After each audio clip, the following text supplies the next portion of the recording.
humanity. Binghamton sat in his office, the overhead fan doing little more than redistributing the smell of salt, diesel, and his own rising blood pressure. Before him stood Lieutenant Elroy Carpenter, a man whose sycophancy was so profound it often bordered on a religious experience. "Garter belts, Carpenter," Binghamton barked, slamming a hand onto his desk. "The nurses need garter belts. I am the commanding officer of a strategic naval outpost in a global conflict, and I am currently negotiating the structural integrity of hosiery." "I'll snap to it, sir." Carpenter squeaked. "Shake a leg. Or, well, you know what I mean, sir." Binghamton groaned, clutching his stomach. "What a war. Everything is on my shoulders. The sinks in the Petty Officers Club are backing up like a geyser of filth. And Tokyo Rose is probably laughing at me from her radio booth. I'm not a plumber. Carpenter, I'm a captain." But the plumbing was the least of his worries. A message had arrived. Admiral Iron Pants. Rafferty was coming for a sneak inspection. Rafferty was a man who looked for dust on a coconut and insubordination in a palm frond. "If Rafferty sees this place," Binghamton whispered, his eyes widening, "he'll have my stripes for breakfast. My stomach acid could start a Buick. I need a way out. I need a miracle, or I need to be very, very sick." And so, the seeds of the greatest comedic disaster in the history of the United States Navy were sown. Chapter 1, The Acting Commander Caper. The plan was brilliant in its simplicity and devious in its intent. If Binghamton was critically ill, he could appoint an acting base commander. And who better to fail spectacularly in front of Admiral Rafferty than that thorn in his side, Commander Quentin McHale? McHale and his cutthroats from PT-73 were legendary for their disregard for naval protocol. If McHale were in charge, Taratupa would be a circus within 20 minutes. Rafferty would arrive, see the chaos, and destroy McHale's career. Binghamton would simply recover later, a tragic victim of temporary illness who had tried his best to delegate. McHale? Binghamton moaned from a makeshift sickbed, his face powdered to a ghostly pallor. "I'm in bad shape. The medics, they don't know what it is. I have to appoint an acting commander." McHale stood over him, looking remarkably healthy and suspicious. "Well, sir, Lieutenant Carpenter here is ready to." "Carpenter is a boob," Binghamton yelled, then quickly remembered to moan. "A lovely boob, but a boob nonetheless. It has to be you, McHale, and I'm appointing your ensign, Parker, as the acting executive officer." Ensign Charles Parker, a man who could trip over a shadow in an empty room, beamed. "Oh, boy, did you hear that, Skipper? Acting exec. You won't regret this, Captain." "I know," Binghamton whispered with a secret, wicked grin. "I know I won't." As McHale and Parker marched out to take command, Binghamton settled back into his pillows. This is going to be one of the happiest illnesses of my life. Chapter 2, The Hula Inspection. Under McHale's leadership, Taratupa did not just relax, it unraveled. Within hours, the Petty Officers Club was no longer a place of backed-up sinks. It was a festival. The crew of the 73, Gruber, Tinker, Virgil, and the rest, had managed to secure a shipment of garter belts and, somehow, a group of hula dancers. In the command office, the phones were ringing off the hook. Parker was juggling reports on air raids, supply lists, and the location of a local shindig. "Skip, the boys want to throw a little action." Gruber shouted over the din. "Full speed ahead, Gruber." McHale laughed, leaning back with his feet on the desk. "If the men are happy, the base is happy." However, the happiness was short-lived. A jeep roared toward the office. Out stepped Admiral Iron Pants Rafferty. "Welcome to Taratupa, sir," McHale said, snapping a salute that was slightly too casual for Rafferty's liking. "Acting Base Commander McHale at your service."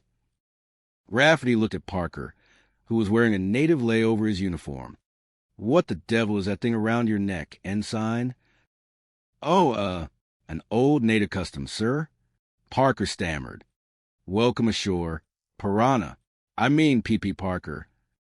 Rafferty's eyes narrowed. I heard Binghamton was in the hospital. I'll pay my respects. And then we begin the inspection. And it better be shipshape, McHale. The inspection was a disaster of biblical proportions. As they walked the base, Rafferty kept hearing the faint sounds of ukulele music. Binghamton, desperate to ensure McHale's downfall, escaped the hospital in a seaman's uniform to tip off the admiral about the hula dancers hidden in the air raid shelter. They're in there, Admiral. Hula girls. Why was it death's door? Binghamton cried, pointing a trembling finger. But McHale was faster. By the time Rafferty opened the shelter, the girls were gone, and the crew was performing a fire drill with suspicious intensity. Captain Binghamton, Rafferty said, staring at the captain who was currently dressed as a lowly seaman. Why are you running around screaming about hula girls in a private's uniform? Is it combat fatigue? Hallucinations? But they were there. I saw them. Binghamton wailed. Back to the hospital, Captain, Rafferty sighed. And if you're real good, maybe you'll get your stripes back someday. McHale winked at Parker. Taratupa was safe for now. Chapter 3. The Sultan and the Sailor. No sooner had Rafferty departed than a new challenge arrived. The Sultan of Marami. He was a man of immense wealth, 3 beautiful daughters, and a temper like a dormant volcano. He was visiting Taratupa to seek naval protection from the Nips. Binghamton, recovered and desperate to regain favor with the Navy Department, went all out. Everything must be 100% in order, McHale. If you and your riffraff ruin this, I'll have you bunking in a shark cage. The Sultan arrived with his daughters, the princesses. The crew of PT-73 was mesmerized. Parker, naturally, found himself accidentally on a date with Princess Siri after a boat ride gone wrong. In Marami, her name means happiness, Gruber told Parker. I'm more interested in survival, Parker replied, trembling as he had Siri from the Sultan. The conflict peaked at a formal dinner. The Sultan's daughters were supposed to perform a traditional dance.